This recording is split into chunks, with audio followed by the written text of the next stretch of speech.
ক্ষমা তো তোকে করবই, ক্ষমা তো তোকে করবই।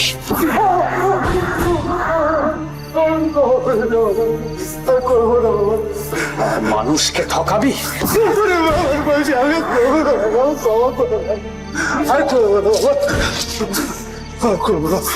এই তারাপীঠে বসে মানুষ ঠকাস?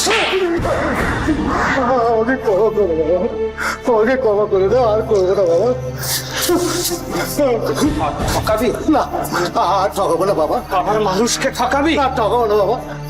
তোমার পায়ে হাত দিয়ে বলছিলাম, আর ঠকাবো না বাবা, আর ঠকাবো না আমি। আর যদি তোদের এই তারাপীঠে দেখি, তাহলে তাহলে আমি জাদুর সাধক মামা খ্যাপা প্রতিদিন বিকেল 5:30টায় কালার্স বাংলায় আর যে কোনো সময় জিও হটস্টারে।